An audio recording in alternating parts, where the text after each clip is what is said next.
అంటే ప్రధానంగా కోర్టు చెప్పిన అంశాన్ని కనుక మనం పరిశీలిస్తే మతం మారడం అన్నది అంటే హిందూ మతము ఈ కులాలన్నీ కూడా హిందూ మతంలో భాగస్వాములు వీళ్ళంతా. వీళ్ళు మతం మారడంతో ఆ కులం యొక్క దాన్ని కోల్పోతారు అన్నది. అయితే భారతదేశంలో కొన్ని వేల లక్షల దేవుళ్ళు ఉన్నారు. కురంజాశ్వ గారు చెప్పారు ఒక సందర్భంలో. ఆయన ఈ దేశంలో ఎంతమంది దేవతలు ఉన్నారంటే, పామునకు పాలు పోసి సీమకు పంచదార పెట్టి మేపుకున్నట్టి లోకములో అంటే దేశంలో 33 కోట్ల దేవతలు ఎగబడ్డ భాగ్య విహీన దేశంబున సామాన్యుడు పేదవాడి ఆకలి బాధ తీరుతుందా అన్నాడు ఆయన. ఈ పద్యం రాసే నాటికి ఈ దేశ జనాభా 33 కోట్లు.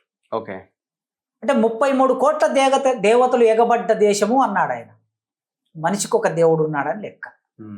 ఈ మనిషికి ఒక దేవుడున్న ఇక్కడ ఏ దేవుడు గొప్పవాడు, ఏ దేవుడు మధ్యమవాడు, ఏ దేవుడు తక్కువవాడని చెప్పలేము.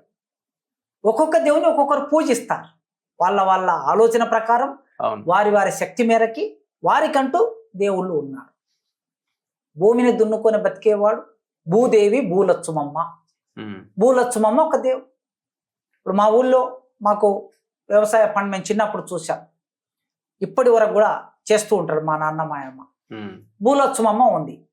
చెట్టు కింద 4 రాళ్ళు పెడతారు, దాన్ని భూలచ్చుమమ్మ అని మొక్కుతారు.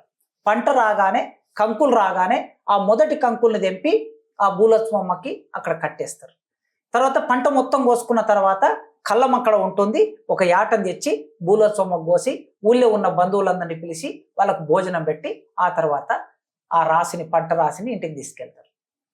మా అమ్మ నాయన భూలచ్చుమమ్మను మొక్కగా చూసిన నేను, మా అమ్మ నాయన ఎల్లమ్మను మొక్కగా చూసిన. అంతే తప్ప వేరే దేవుళ్ళు ఎవరో మాకు చిన్నప్పుడు రాముడు ఉంటాడని, కృష్ణుడు ఉంటాడని, వెంకటేశ్వర స్వామి ఉంటాడని, ఆంజనేయుడు ఉంటాడని మాకు తెలియదు. అంటే నాకు 15 ఏళ్ళ వయసు వరకు ఈ విషయం అవగాహన లేదు. అంటే ఆనాటికి మా నాన్నకి మా అమ్మకి తెలిసిన దేవుళ్ళు ఎవరు? భూలచ్చుమమ్మ. మరి భూలచ్చుమమ్మ గొప్పనా వెంకటేశ్వర స్వామి గొప్పనా అని పోటీ పెడితే వాళ్ళకి ఇది గొప్ప, వెంకటేశ్వర స్వామి మొక్కే వాళ్ళకి అది గొప్ప. అట్లానే భూలచ్చుమమ్మను మొక్కే వాళ్ళ ఏ విశ్వాసాలు ఉన్నాయో ఆ విశ్వాసాలను మనం తక్కువ చేయడానికి వీల్లేదు. ఇదంతా నేను ఎందుకు చెప్తున్నానంటే, భారతదేశంలోకి క్రైస్తవం అనే ఒక మతం వచ్చింది. క్రైస్తవం అనే మతంలో యేసు ప్రభువు దేవుడని మొక్కుతారు వాళ్ళు. యేసు ప్రభు దేవుడని నమ్మినటువంటిది ఒక విశ్వాసం మాత్రమే, దేవుని మీద ఒక విశ్వాసం. అంత మాత్రాన యేసు మతంలోకి అంటే క్రైస్తవ మతంలోకి వెళ్ళినటువంటి మనిషి కులం పోతుందా, అంటరానితనం పోతుందా, అణచివేత పోతుందా? పోదు. ఎందుకు పోదంటే, భూలచ్చుమమ్మ ఒకవేళ హిందూ దేవత అనుకుంటే భూలచ్చుమమ్మను మొక్కడం మానేసి తిరుపతి వెంకటేశ్వర స్వామి మొక్కితే మా అమ్మ నాయన కులం మా కులం పోతుందా? పోదు. అంటే నీ వెంకటేశ్వర స్వామిని మొక్కినా భూలచ్చుమమ్మను మొక్కినా మేము మాదిగోళమే భారతదేశం. కనుక ఇక్కడ దళితులు ఎవరైనా తమ విశ్వాసం ప్రకారం యేసుప్రభువును నమ్ముకున్నంత మాత్రాన, ఆ మతాన్ని ఆచరించినంత మాత్రాన, బైబిల్ చదువుకున్నంత మాత్రాన వారి కుల వివక్ష పోదు, వారి కులం రద్దు కాదు, వారికి ఉండే సమస్యలు సాంస్కృతిక పరమైన సమస్యలు వదిలిపోవు. కనుక భారతదేశంలో ఆ మతంలోకి ఎందుకు వెళ్ళారు అనే ప్రశ్న వేసుకోవాలి ఇక్కడ. ఓకే, ఈ దేశంలో ఎందుకు వెళ్ళారు అనే ప్రశ్న వేసుకుంటే తప్ప దానికి సరైన సమాధానం దొరకదు. సుప్రీంకోర్టు న్యాయమూర్తులు కూడా ఆలోచించవలసిన విషయం అని నేను విజ్ఞప్తి చేస్తున్నా వాళ్ళకి. ఈ దేశంలో ఉన్న మేధావులు కూడా ఆలోచించాలని విజ్ఞప్తి చేస్తున్నా. భారతదేశ ప్రధానమంత్రి గారు మోడీ గారు, హోంశాఖ మంత్రి గారు అమిత్ షా గారు కూడా ఆలోచించమని విజ్ఞప్తి చేస్తున్నా.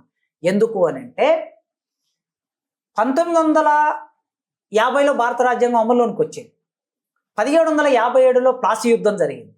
1757లో ప్లాసీ యుద్ధం జరిగిన తర్వాత భారతదేశం అంతా బ్రిటిష్ వాడి చేతుల్లోకి పోయింది. అంటే నేరుగా బ్రిటిష్ ప్రభుత్వమే భారతదేశాన్ని పరిపాలిస్తుంది, ఈస్ట్ ఇండియా కంపెనీ పరిపాలిస్తుంది. 1857 సిపాయిల తిరుగుబాటు తర్వాత విక్టోరియా మహారాణి ఈ దేశానికి కొన్ని సవరణలు చేసి దేశ పరిపాలన చేశారు. ఈ మొత్తం క్రమంలో అంటే 1757 నుంచి మొదలు పెడితే 1857, 1947 అంటే ఒక 200 సంవత్సరాల కాలంలో బ్రిటిష్ వాడు భారతదేశంలోకి వచ్చాడు. 1757కు ముందు భారతదేశంలో దళితులు ఉన్నారు. 1947 స్వాతంత్రం వచ్చిన తర్వాత కూడా భారతదేశంలో దళితులు ఉన్నారు. ఓకే. 1753కి ముందు లేదా 1757కి ముందు భారతదేశంలో అంటరాని వాళ్ళు ఉన్నారు. 1947 తర్వాత కూడా అంటరాని వాళ్ళు ఉన్నారు. కనుక ఈ మధ్య కాలంలో ఏం జరిగింది మార్పు? బ్రిటిష్ వాడు రాగానే ఏ మార్పు జరిగింది? కొత్త మార్పు ఏం జరగలే. కొత్త మార్పు ఏం జరిగింది అంటే, అప్పటి వరకు ఈ దళితుల్ని, ఈ దేశంలో ఉన్న దళితుల్ని, మాలలు, మాదిగలు, ఒక చోట చమార్లు, ఇంకో చోట మహార్లు, ఇంకో చోట మాంగులు, వీళ్ళందరూ ఎవరైతే ఉన్నారో వీరిని బడిలోకి రానివ్వలేదు, గుడిలోకి రానివ్వలేదు, మనుషులుగా చూడలేదు. వాళ్ళకి ఏమన్నా రోగాలు వస్తే ఊరి బయట ఉన్నటువంటి వాళ్ళ ఇండ్లు ప్రధాన వీధుల్లోకి రానివ్వలేదు.